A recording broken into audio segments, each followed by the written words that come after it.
Tampa Bay's business address is Money Talk 1010 AM and available on HD at 99.5 HD2. 24 hours a day, 7 days a week. Money Talk 1010 AM, Tampa Bay's business address. The views and opinions expressed on the following show are those of Morgan Streetman and are not those of Beasley Media Group, this station, its management, or other hosts or advertisers.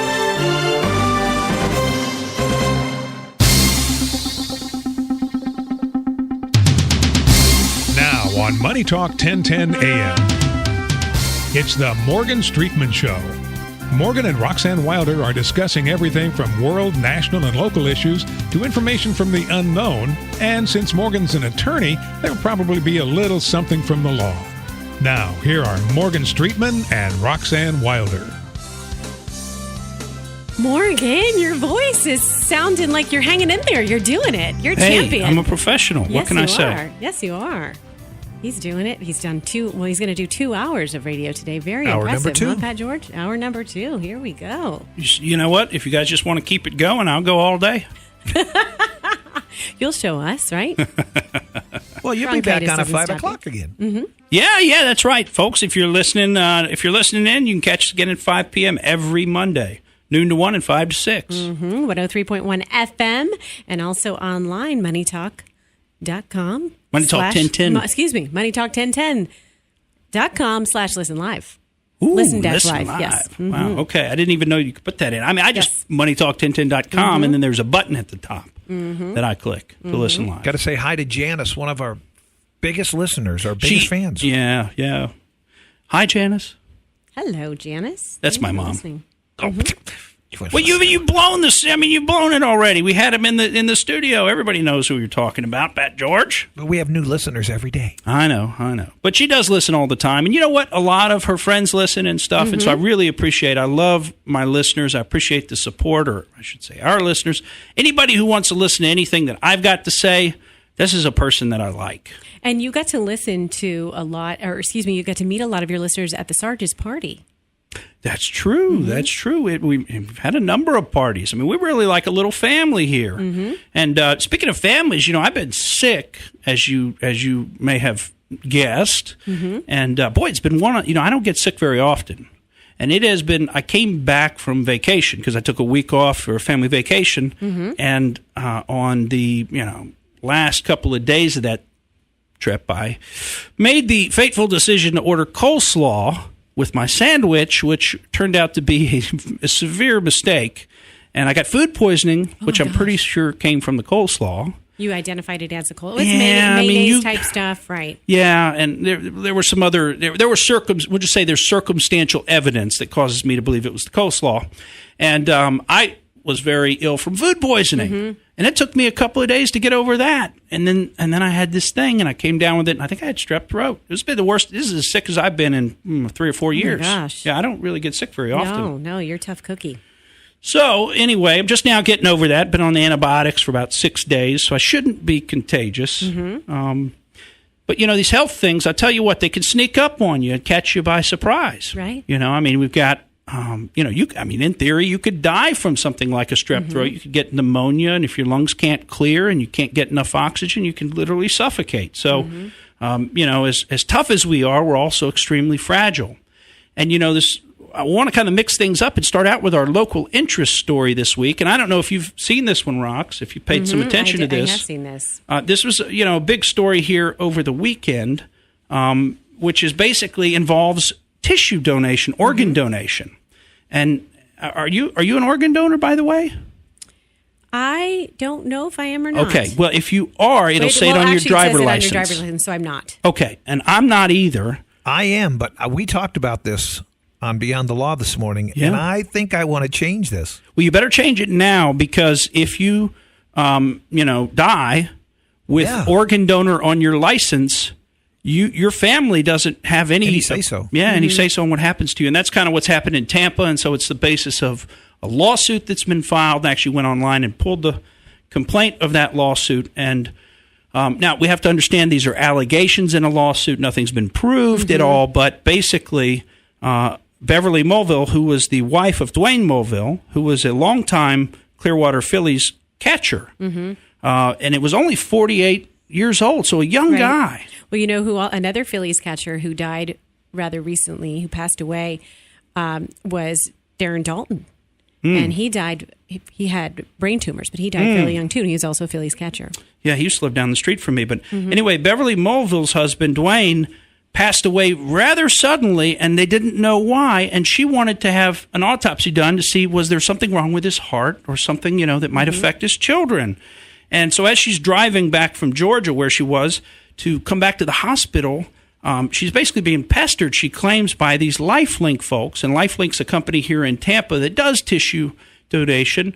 And essentially, she says that they wanted his heart. She didn't want to give him his heart because she wanted the autopsy done on the heart.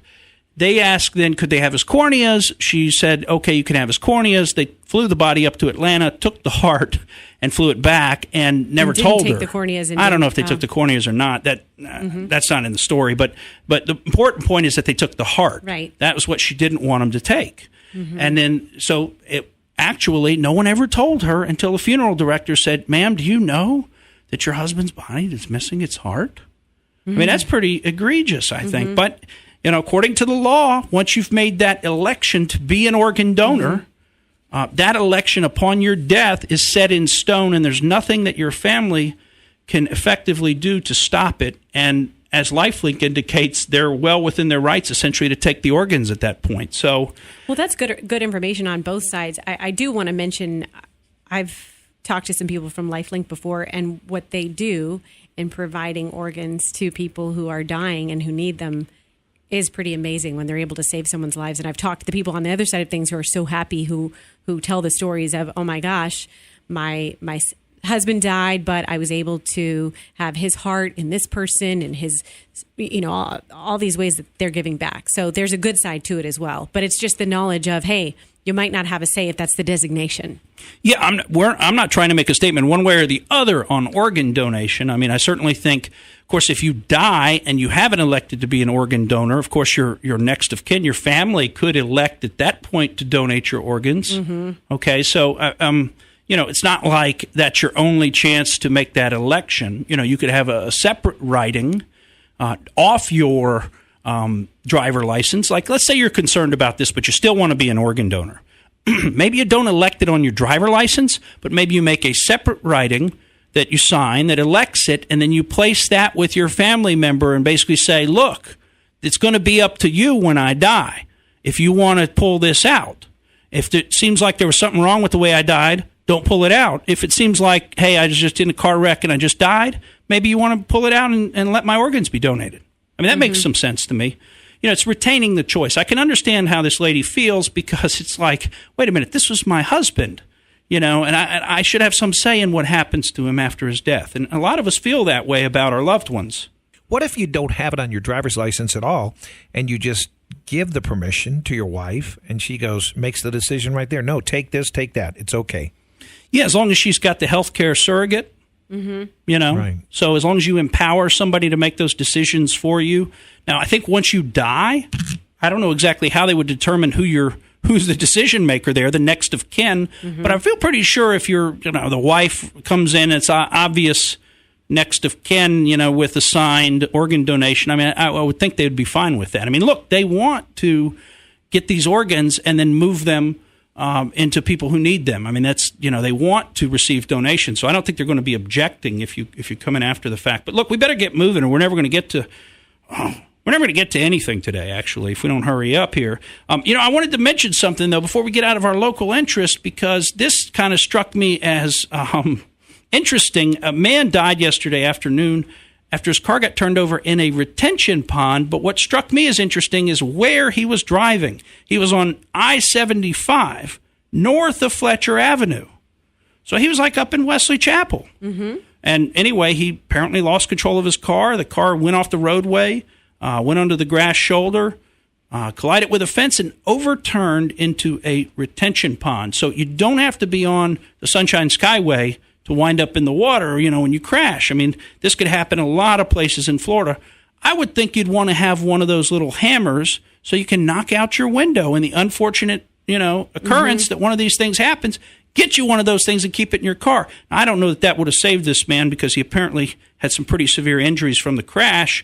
But, you know, would you want the opportunity or not? I mean, if your car's turned upside down, the windows probably aren't going to roll down. My wife has one, and I was laughing at her about that. I've got one. I gave one to both of my parents. I mean, why not? They're cheap. They're like $6. Should get online and get you one and put it in your car. That's just a little hammer. That's my PSA for the day. Mm-hmm. You know, and we got to move quickly here. So I just, you know, I was going to take a quick look back, and I don't know if we're going to have quite time to do it justice, but I just wanted to mention the fact that Tommy Robinson's still sitting in jail in the United Kingdom. And again, for a little bit of color commentary, they just let an 80-year-old who has abused many girls and a boy over years going back 1950s and 1960s. He was in prison for it back then. Well, they've just essentially convicted him again, but they can't convict him because he has dementia. Now, those of us who know people with dementia, there's a whole range of dementia, but apparently because he has dementia, he's not competent to stand trial. And so you know what the judge said? The judge said you could just walk right out of court today, even though this man was taking advantage of children even just a few years ago. And they know about it just because he has dementia. And he got to walk out of court. And you know what the families were saying? Judge, what's the point? And I have to agree with them. What's the point, United Kingdom, of your laws?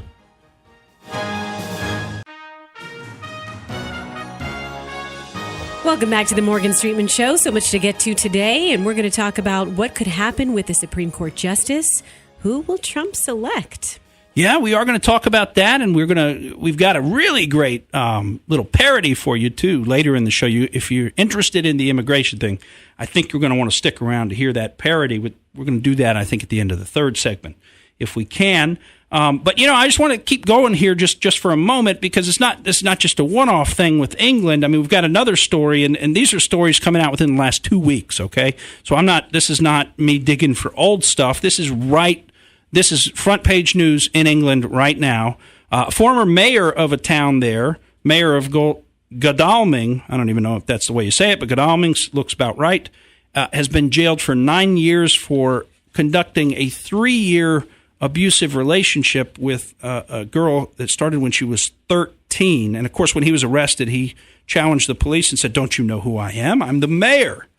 Well, he's been sentenced to 9 years. Now, I don't know. To me, 13-year-old girl, I mean, I think in America the sentence would be mid-20s, maybe 30 years, okay? 9 years, and guess what? He's going to have to serve, the judge told him, you're going to have to serve at least half of that. What a joke they are in the UK. So 4.5 years for what he did, and yet Tommy Robinson for filming outside in public of a public proceeding, he gets 13 months. And they're going to make him serve every single minute of it. And they'll probably try to put him in the Muslim prison like they have to see, well, you just never know what could happen. Well, they had a town hall meeting with Mayor Sadiq Khan, and they were really going after him. A lot of the citizens were going after him for Tommy Robinson being jailed. But I have to ask you this question, Morgan. So we have these two stories that you just cited.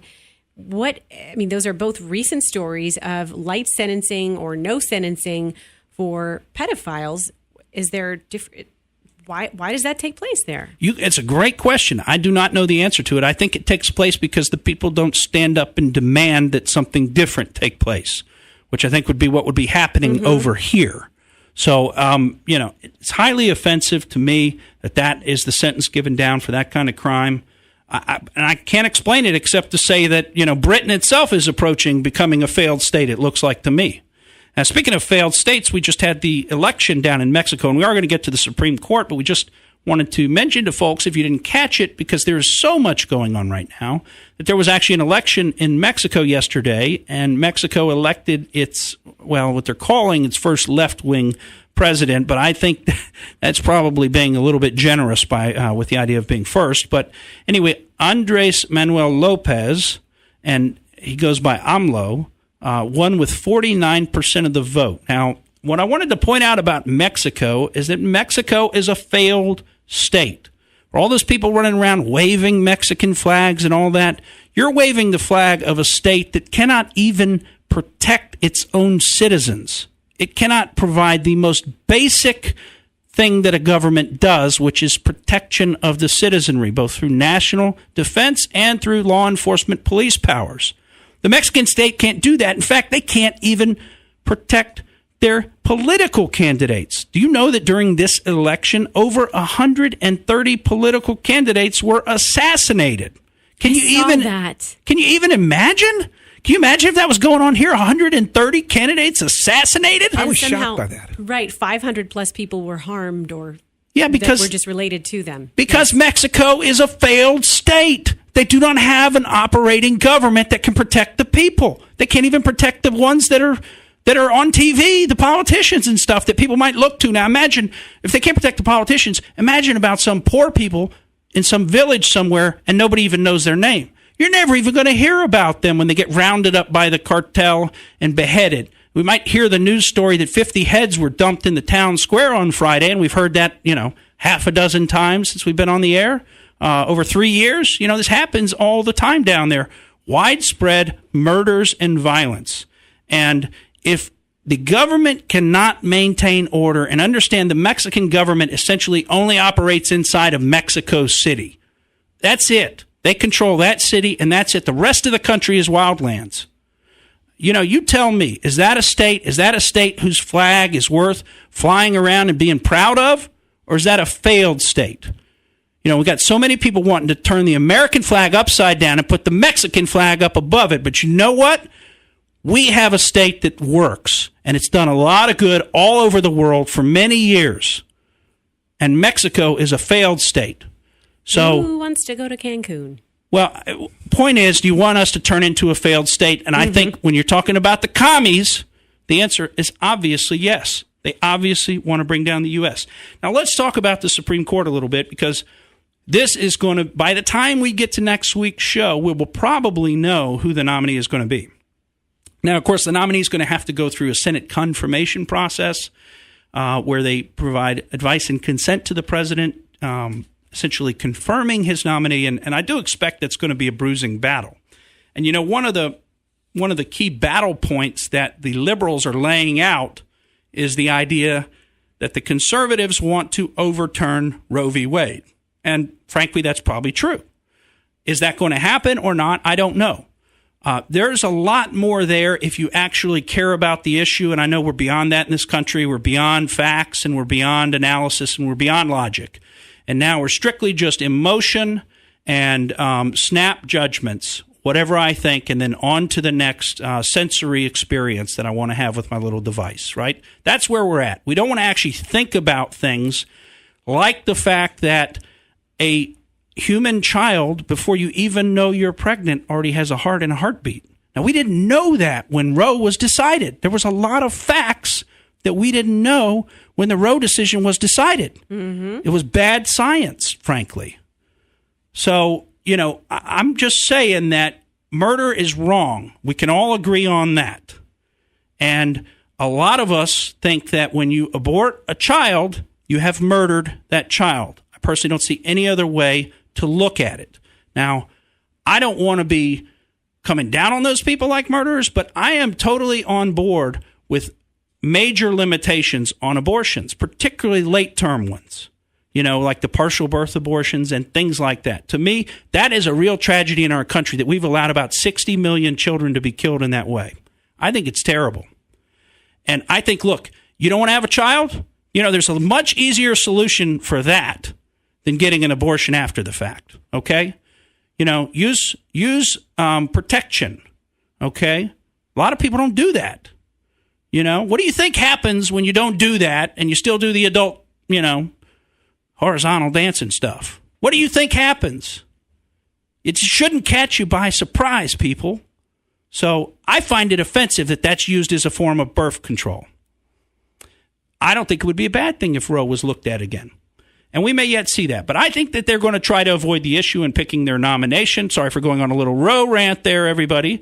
But, President Trump has said that at least I've heard that he is looking at trying to pick a woman. And this would go in line with his philosophy from when he was a construction executive.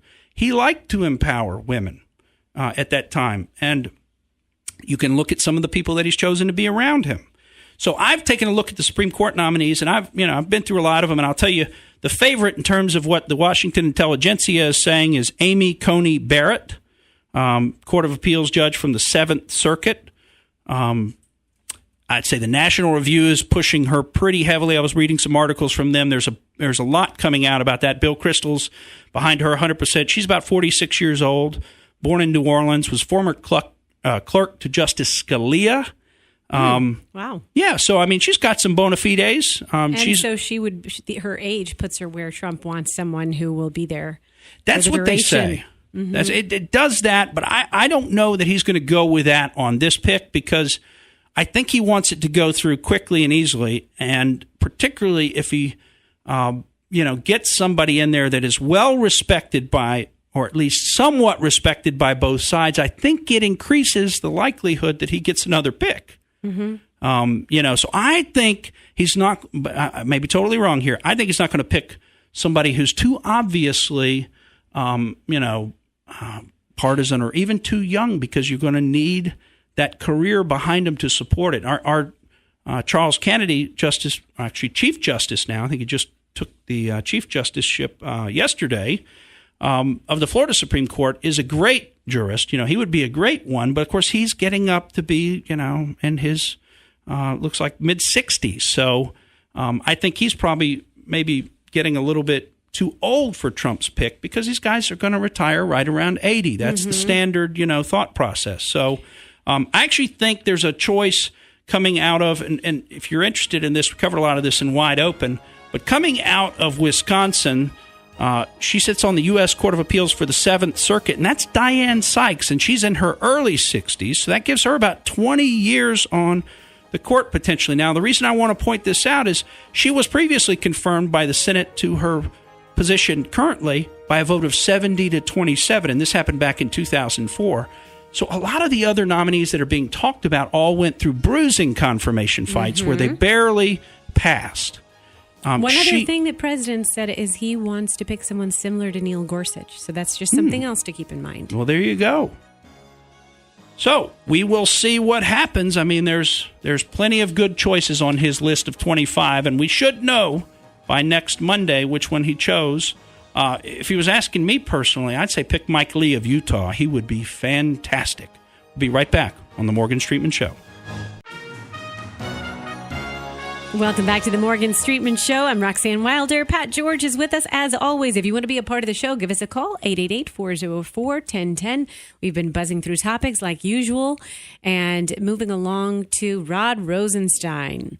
He is, I watched that video that he's the deputy, he's the deputy attorney general. And he was getting grilled last week in Congress. And we watched a video that really revealed some of his body language.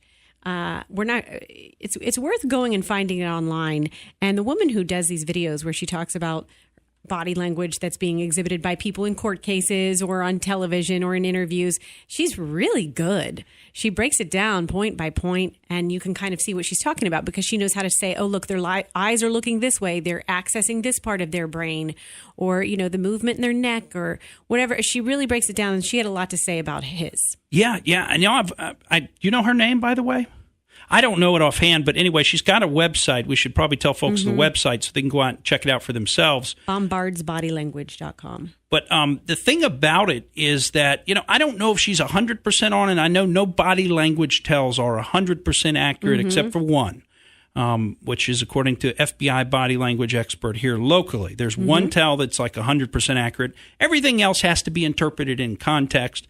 But on this particular analysis of Rosenstein, I thought she did a particularly good job of going through and catching particularly the little head nods and little head shakes that he would make that, frankly, if you were watching it live, which I did, you wouldn't necessarily catch all of those little itty-bitty movements. But when she slows it down, you can see where he's actually confirming things that are being asked of him with his body language, even though verbally he's saying them. He's either denying him or he's saying, I can't answer that question, right? That's really what's going on. So it's really an interesting study. I mean, when I watched... Go ahead. I have to ask you, what's the tell? What's the FBI tell that's... Touching the back of your neck. And what does that mean? You're lying. Oh, really? Yep. Oh, okay. Okay. So when I watched this last week, because I watched it live last week, and now everybody's going to be touching the back of their neck, by the way, at home. Like, I can't stop touching the back of my neck. I can't stop. So I'm not It's lying. I actually swear kind of I'm hard not to lying. do. If your triceps are tight, it's Oh, not it's easy to because do. my tricep is tight, honey. I was not out was drinking. stretching. My tricep is just tight. Okay. So anyway, I watched this thing, and I mean, I watched it live, like I said, at regular speed. And I'll tell you, it really made me uncomfortable. His behavior in this setting was totally wrong, in my opinion. To him, it seemed like it was funny. I mean, there was a lot of things wrong with his body language.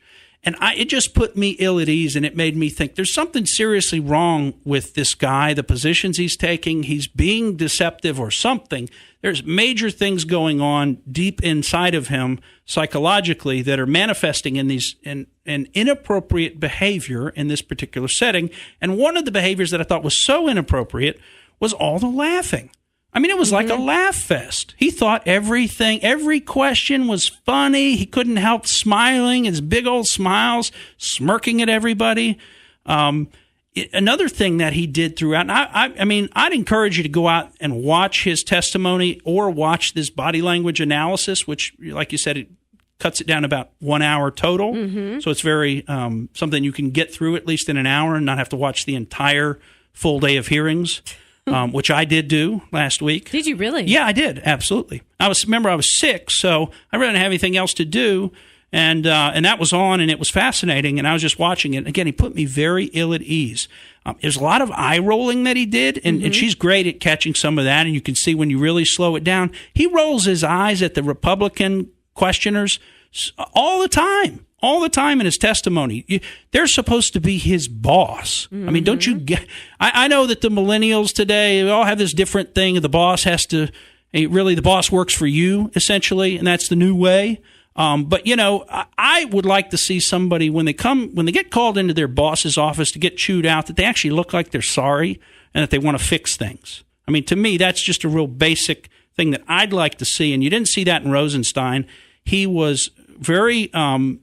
haughty in the way that he did everything. He refused to make eye contact with the people that were asking him questions.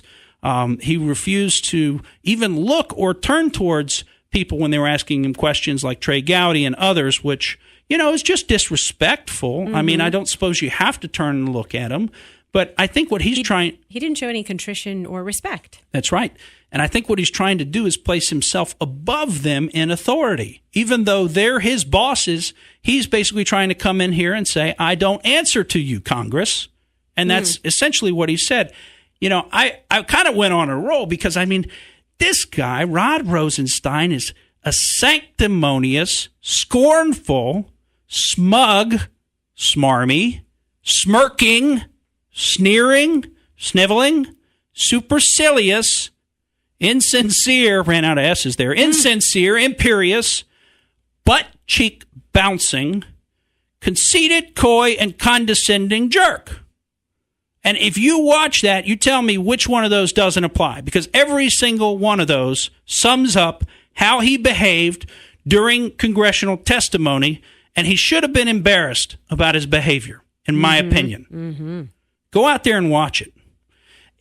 Part of the things that he admits to that I think are pretty interesting, with the little head shakes and, again, the tells that he's giving, he essentially admits that he did threaten the House Intel Committee staff. And remember, these are the allegations that everybody's trying to say are like made up, except for these guys are real substantial lawyers. They put all this down in writing, and they said, we felt personally threatened that if we didn't stop trying to get information from the Justice Department to perform our oversight function, that they were going to start personally investigating us. In other words, turn the entire investigatory power of the U.S. government onto you, little congressional staffer, and we'll crush you if you don't leave us alone. That is totally wrong. It's wrong on so many levels. It's offensive. But Rosenstein, based on his body language, admits to that. And if you go watch Jeff Sessions and everybody else, nobody will actually deny it, because even Rosenstein doesn't really deny it when Congresswoman Lofgren from California asks him about it. He first goes on this long explanation. Well, Congressman, the business that I'm in is the business of evidence. And if you want to have someone else come in and raise their right hand and swear under oath that I threatened them, then I will answer those charges. Oh, so you mean you did it, right? Because that's the only thing. Because if you didn't do it, you'd have just said, heck no, I didn't do that. I would never do something like that. That's totally wrong. Right? It's very uneasy to watch that. It was, wasn't it, Pat? You know, and then you watch it and you think about, that's our government. Right. And he's almost proud of it. That's what I'm saying. He's so smug about the plausible deniability. You know, it's not actually me doing the redactions. Yeah, we get that, Attorney General Rosenstein. We get that. Point is, you're the boss. The buck stops with you. What kind of control are you exerting over your office? None? No, don't believe that for a second, folks. He's not in there letting everybody make their own decisions. He went and said, you redact anything that makes us look bad. You redact it. Put the onus on the Congress to go find it somewhere else, because they're not going to take down my Justice Department with 115,000 people that work for me, as he put it to Jim Jordan. The other thing that he essentially admitted is that he didn't even read the FISA app that he signed. I mean, it's offensive. And he acts like, well, I shouldn't have to read it. He said, they're sworn under oath by a career federal agent. I'm not the affiant. Oh, okay. So, you know, I suppose no federal agent has ever told a fib ever. You believe that for a second? You believe that for a second, folks? If you do, you've been brainwashed. Everybody lies.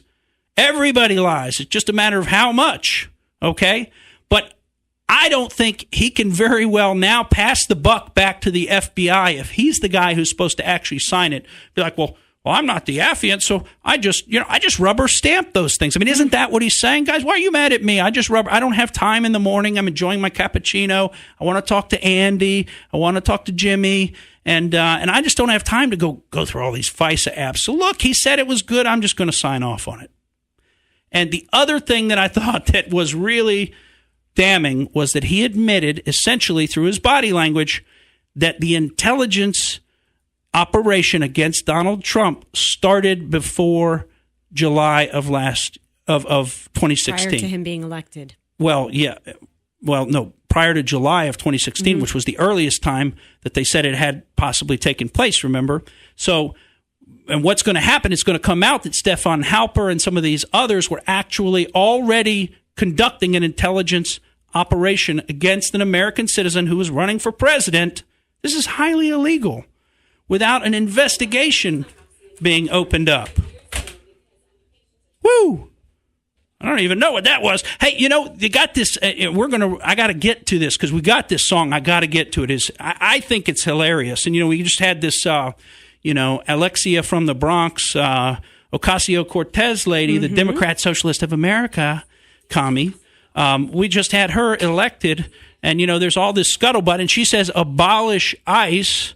And, there's some interesting stuff on her background, by the way. Maybe she didn't grow up quite as poor as she said. And I've heard some people saying that's fake news. Well, hey, just look at the UK Daily Mail, because they went and found her family home that she moved to when she was 5, which is in Westchester County, which is one of the richest counties in the entire country with a median income over $100,000, which is more than double the median income in the Bronx. So they tweeted that photo. And then they also said, she went to Brown University, and she came back and said, no, Google me, it was Boston University. So she's basically calling him out on the facts of what college she went to. But the facts are the facts. That's the home she grew up in. Right. And it is Boston University. But let's just, I'm really upset that she thinks that she wants to abolish ICE. I think that's a foolish idea. And, there's a lot of parodies out there going on. There's some really funny ones. I found a great one. And, I want you to listen to this one, because this is, if you remember Led Zeppelin's The Immigrant Song, this is the illegal immigrant song. I will build a great, great wall on our southern border, and I will have Mexico pay for that wall.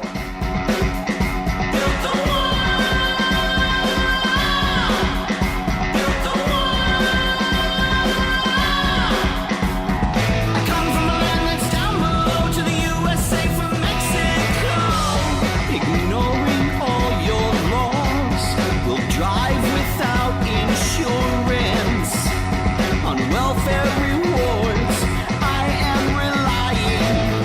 America, I am coming.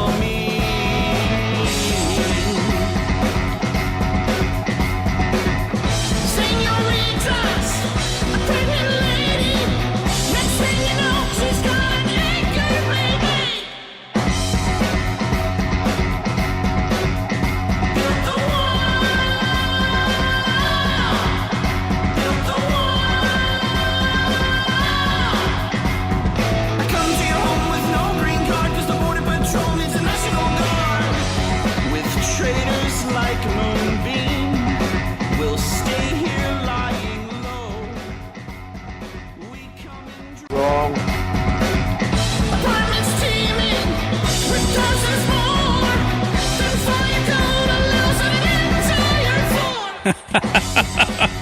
The wall just got 10 feet taller. Just got 10 feet taller. I love it. It's hilarious, folks. I mean, if you're into this, I think it's hilarious because it's a really great parody of a song that would be is pretty difficult to parody because, who can sing like Robert Plant can? Sure, you're right. But the band that did this is called the Cigar Wrappers. So if Where you are want they from? I'm not sure. I was thinking Tampa because. Well, it would make sense, wouldn't it? I mean, or Morgan's friends. house because I got them scattered all over the place at my house. I mean, it's like cigar wrappers coming out your ears. But I think it is one of the better parodies that I've heard in a while. And so, if you want to go out there and listen to it, just search on YouTube or anywhere else for the Cigar Wrappers "Illegal Immigrant" song, and you'll find it. And I think my favorite line in there is where he goes, "We'll drive without insurance, ignoring all your laws." Because again, I think that one of the things, look, I don't hate these people that come over here at all. I don't have any problem with people from other countries. But what is sad is because of the nature of the way that they get here, which is illegally, that they effectively aren't really able to follow some of our laws because they don't really want anybody to look into their fake background that they've stolen from either a dead American or somebody who doesn't know it. They're not going to get into Poland. I found out today. They're not getting into Poland, that's for sure. And then the Polish guy said, well, I don't care if you think I'm racist, which I thought was interesting. I mean, they're really getting the natives are getting angry in Europe about some of these migration issues, and you got to understand it with these big no-go zones and stuff. They're essentially taking away their countries. It's been interesting to see some of the polls and the data in terms of looking at different demographics of America and who's in favor of more immigrants and who's in favor of doing something to beef up security. Well, I mean, I could tell you, I think 85% or so of America is in favor of enforcing our border laws. Mm-hmm. So. I don't know where the Democrat socialists think they're going, also known as commies. I don't know where the commies think they're going with this whole abolish ICE nonsense like Ocasio-Cortez brings up. But it's a loser issue for them. Didn't Trump just prove that in the election 2 years ago, that immigration was a huge issue that this country, that all the little people in this country are concerned about. All the normal folks are concerned about. Well, here's something, just because we got to lighten it up a little bit, and it's lunchtime. It's lunchtime, nothing wrong with a little pollo de los arboles, right? Little chicken of the trees, apparently becoming the hot new lunch item down in South Florida. I mean, can you even imagine this? We got a buddy who has an iguana. But I don't think he wants to make it a chicken. No, we're not going to make a sandwich next time. You mind if we make a sandwich? These iguanas that everybody wants to get. What about the boas? Well, I mean, it's just, okay, so what are we talking about? What we're talking about is people down in South Florida, particularly people coming from island nations who've immigrated here, consider eating iguanas to be completely normal. That's just a part of life. That's part of how you can get your protein requirements met on these islands. And so, like this guy from Trinidad, he's a Fort Lauderdale resident now, but he was born in Trinidad, and he eats them all the time. He says that they roast the body on the fire. They cut the head off. You have to roast it with the skin on because it's easier to take the skin off once it's roasted. This is giving me a very strong appetite right now. Then we cut it up in pieces and season it with a lot of fresh produce like chives and onions. I love to season it with curry and hot pepper, too. And then you got to love this line. He says, it tastes like chicken, which, I mean, that's what they told me about alligator all those years ago. And I'm like, no, it tastes like rattlesnake. It doesn't taste like chicken. You ever had rattlesnake? I haven't, no, but I've had gator. Yeah. Sure. Gator's not bad. It tastes a little bit like it's tougher. It's a little gamier and tougher than chicken. Yeah. And it gives you bad dreams.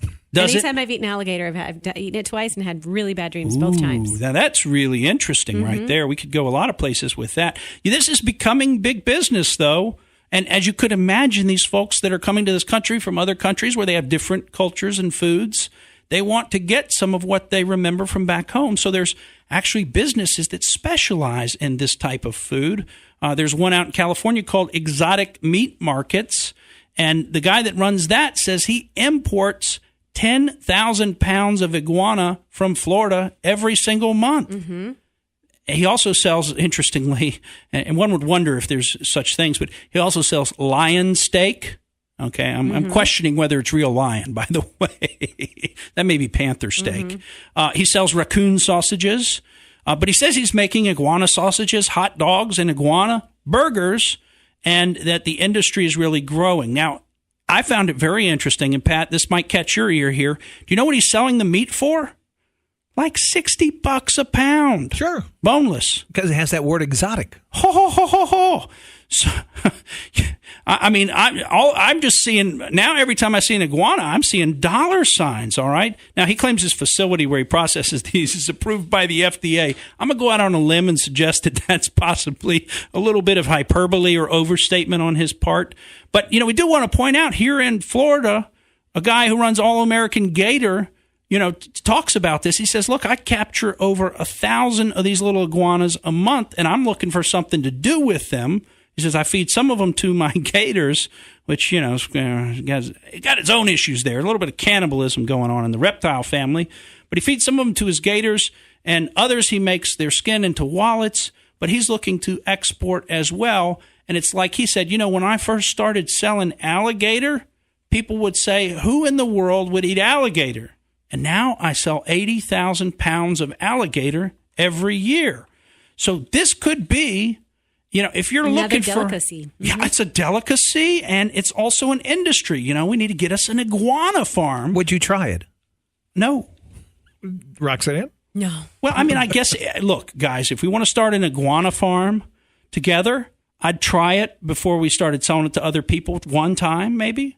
Why eat the profit? Just sell it. That's right. Mm-hmm. That's what that be. Don't eat your supply or whatever, right? Well, I just think that's fascinating that we're now at the point where we're eating iguanas. A few years ago, I had a client, and I won't tell you too much about this person, but they were of very modest means, and this person partially survived by trapping and or shooting with a .22 the squirrels that would be in the trees around this person's house, and then made those into a stew. So this, and I always felt bad for that person having to do that to survive. But this is taking it to a new level now, going after the iguanas in the trees. And, of course, down in South Florida, they've got plenty of them. They've got just tons of them everywhere. Yeah, You've been down there all the time. I was just down there this weekend. I saw one. Yeah, they're just everywhere, aren't they? And they're not afraid of humans. Not a bit. So let's get us a net. I'm serious, you guys. $60 a pound. I mean, how much does each one of these iguanas weigh? A couple pounds? Mm-hmm. You're going to get about a pound of meat maybe out of a big one. That's $60. That's good money. Catch 4 or 5 of those an hour. Man, you're like an attorney. You're making real money now. Well, this has been too much fun, you guys. It's just been too much fun. I'll be back in tomorrow. I'm Morgan Streetman, and that's the way I see it.